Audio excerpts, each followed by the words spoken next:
नमस्कार साथियों, मैं अरविंद शर्मा एमजीसीआई के यूट्यूब चैनल पर आपका बहुत बहुत स्वागत करता हूं।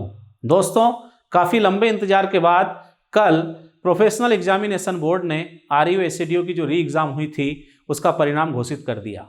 परिणाम आने के बाद से ही छात्र दुविधा में हैं कि कहाँ तक सिलेक्शन हुआ, हमारा होगा या नहीं होगा। तो दोस्तों, सर्वप्रथम मैं उन सभी छात्रों को बहुत बहुत बधाई और शुभकामना देता हूं जिनका चयन आरईओ एसएडीओ में हुआ है। दोस्तों, आज मैं जो प्रोफेशनल एग्जामिनेशन बोर्ड द्वारा फाइनल कट ऑफ जारी किया गया है उसके बारे में चर्चा करूंगा अलग अलग कैटेगरी के हिसाब से। तो दोस्तों, वीडियो के साथ अंत तक जुड़े रहें। तो सर्वप्रथम हम बात करते हैं कि एसएडीओ में भी और आरईओ में भी दो तरह के पद थे।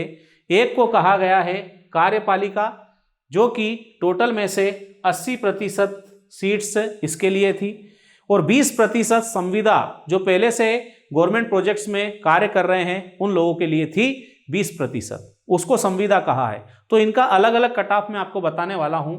सबसे पहले हम एसएडीओ कार्यपालिका का कट ऑफ देखते हैं। तो अनरिजर्व कैटेगरी में मेल के लिए अगर देखा जाए तो ये 159.84 और 7 सीट इसमें अलॉट हुई है। इसी तरह से मेल में ही ईडब्ल्यूएस में अगर जाएं तो 150.95 और 3 सीट्स यहाँ पर अलॉट हुई हैं।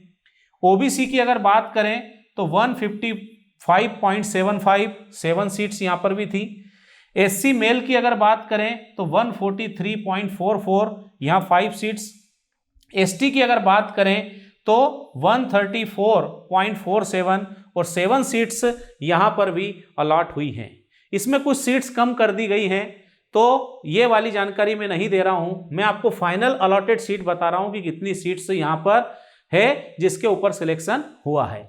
फिर अगर फीमेल में बात की जाए तो फीमेल में अनरिजर्व में अगर देखा जाए तो 151.89 5 सीट्स। ईडब्ल्यूएस में बात करें तो 140.3 2 सीट्स। ओबीसी में अगर बात करें तो 147.51 5 सीट्स। एससी की अगर हम लोग बात करें तो 140.38 3 सीट्स, और एसटी में अगर बात करें तो 133.96 और इनके लिए 4 सीट्स अलॉट हुई हैं। तो दोस्तों, ये कार्यपालिका जो एसएडीओ का है उसका कट ऑफ रहा है, और कितनी सीट पर यहाँ पर सिलेक्शन हुए इनके बारे में जानकारी हमने देखी। अब इसी तरह से एसएडीओ संविदा में हम लोग आते हैं।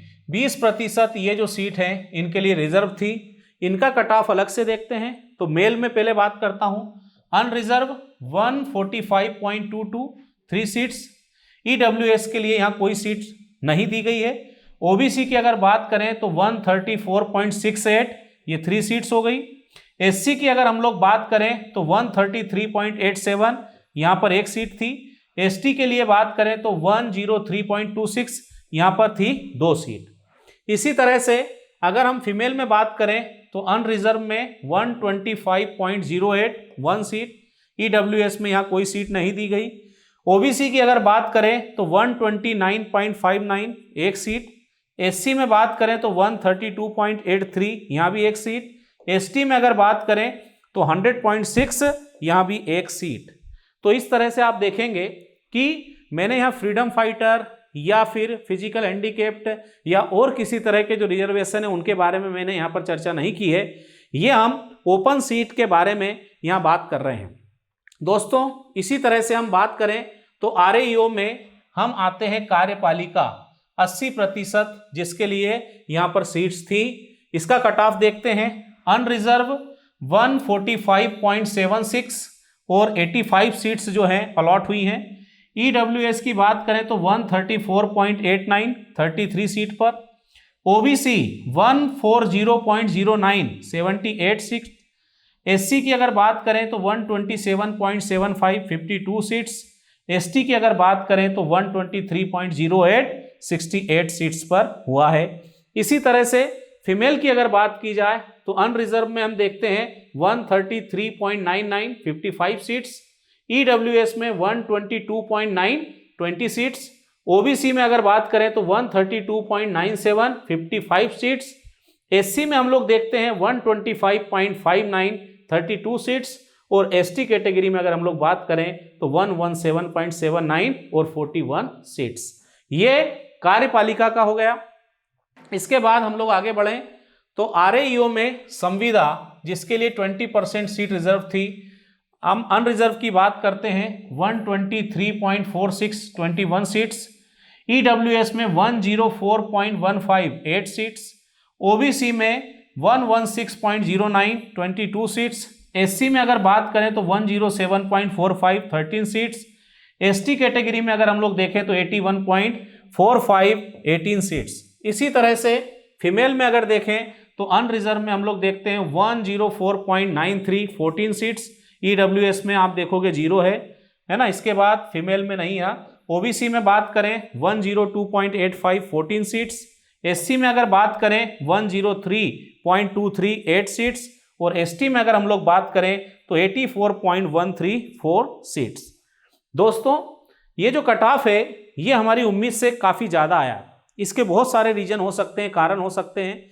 इनमें से पहला प्रमुख कारण तो ये है कि ये वाली जो एग्ज़ाम थी ओपन फॉर ऑल स्टेट्स, सभी स्टेट्स के छात्रों के लिए ओपन थी, इसलिए नंबरों के बीच में बहुत सारे जो हैं कैंडिडेट होने के कारण कट ऑफ ऊपर गया। दूसरा हम इसका रीजन मान सकते हैं क्योंकि कुछ सीट कम हो गई हैं। इसके अलावा बहुत सारे प्रश्न जिनका अगर हम लोग कहें कि फॉर्मेशन ही गलत था या लैंग्वेज में गलत था या आंसर गलत थे, इसके कारण रिजेक्ट हुए हैं। और उस दृष्टि से हम लोग देखते हैं कि ज़्यादा नंबर वाले लोगों को उसमें ज़्यादा फायदा मिलता है क्योंकि परसेंटेज में वो मार्किंग करते हैं। ऐसे बहुत सारे कारण हैं, लेकिन उसके बाद भी मैं उन सफल छात्रों को जो MGCI परिवार का हिस्सा रहे हैं उन्हें, और साथ ही जो हमारे संस्थान के छात्र नहीं थे, MGCI परिवार के हिस्से नहीं थे, लेकिन उन्होंने अच्छी सफलता प्राप्त की है, उन सबको बहुत बहुत बधाई देता हूं।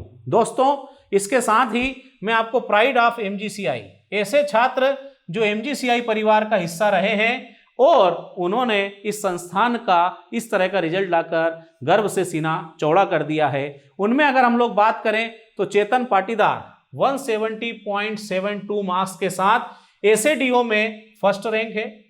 इसी तरह से आशीष विजयवार ये MP PAT में भी फर्स्ट रैंक लाकर MGCI परिवार का हिस्सा ऑलरेडी रह चुके हैं। 167.32 मार्क्स के साथ ये RAEO में फर्स्ट रैंक या टॉपर रहे हैं। इसके साथ साथ छात्रा है यहाँ पर मेघा अग्रवाल 163.51 मार्क्स के साथ SADO में गर्ल्स में फर्स्ट रैंक पर हैं। तो ये ऐसे छात्र हैं जिन्होंने MGCI के सभी फैकल्टी टीम, MGCI का परिवार, अपने खुद के परिवार, सबका सीना गर्व से चौड़ा कर दिया है। इन सबको बहुत बहुत बधाई देता हूं। साथ ही ऐसे छात्रों को जिनके नाम मैं यहाँ पर नहीं ले पा रहा हूं लेकिन बहुत अच्छा परिणाम दिया है, उन सबको भी बहुत बहुत बधाई और भविष्य के लिए शुभकामनाएं देता हूं। दोस्तों एक बात यहाँ पर यह आती है कि कुछ छात्रों को जिनका सिलेक्शन डायरेक्ट हो गया है उनके नाम में, उनके रिजल्ट में मेरिट लिखा हुआ है, जबकि कई छात्र ऐसे हैं जिनके रिजल्ट में वेटिंग आ रहा है। तो हमारे सामने ये प्रश्न आता है, क्या ये वेटिंग क्लियर होगा? क्या हमें इंतजार करना चाहिए या नहीं करना चाहिए? तो दोस्तों आपको एक बात सबसे पहले मैं ये बता देता हूं कि SADO का जो हमारा परिणाम है इसमें वेटिंग क्लियर होने के थोड़े से कम चांस है, क्योंकि SADO जैसी एग्जाम की सीट्स ज़्यादातर लोग छोड़ने वाले नहीं हैं। परंतु कई ऐसे छात्र हैं जो PSC की तैयारी कर रहे हैं, जिन्होंने PSC प्री और मेंस निकाल लिया है, इंटरव्यू की तैयारी कर रहे हैं, या IBPS AFO में उन्होंने प्री निकाल लिया है, मेंस की एग्जाम देने वाले हैं, या PSC UPSC में कोई ऐसी पोस्ट है जिन पे उनका सिलेक्शन होने वाला है। अगर वो छोड़कर जाते हैं तो SADO की वेटिंग क्लियर होगी, जबकि RAEO की वेटिंग क्लियर होने के बहुत चांस बनते हैं। उसका रीजन ये है कि जिन छात्रों ने SADO के साथ साथ RAEO का एग्जाम भी दिया था, अगर उनका SADO में सिलेक्शन हो गया तो वो SADO की सीट लेंगे और RAEO में उनकी सीट खाली हो जाएगी। तो RAEO में ये जो सीट है वेटिंग के क्लियर होने के चांस ज़्यादा हैं। तो दोस्तों जो भी कट ऑफ के आसपास हैं, जिनकी वेटिंग कट ऑफ के आसपास है, उन्हें जरूर इंतजार करना चाहिए। लेकिन हमें ऐसा लग रहा है कि हम काफ़ी दूर है, हमारी वेटिंग, इतनी वेटिंग क्लियर होने की संभावना नहीं है। तो दोस्तों उन छात्रों को भी निराश नहीं होना है, क्योंकि अभी आगे आप जानते हो कि अप्रैल में और मई में हम RHEO और आपको मालूम है क्वालिटी कंट्रोलर, डिस्ट्रिक्ट मैनेजर की एग्जाम भी आ रही है। तो दोस्तों हमें हार नहीं मानना है और वो जो एग्ज़ाम हैं उनमें लगे रहना है, थोड़ी सी और मेहनत दिखाना है, हिम्मत दिखाना है और उसमें हमें अच्छा परिणाम लेकर आना है। तो दोस्तों एक बार फिर मैं सभी चयनित विद्यार्थियों को बहुत बहुत बधाई और शुभकामनाएं देता हूं और उनके उज्जवल भविष्य की कामना करता हूं। बहुत बहुत धन्यवाद।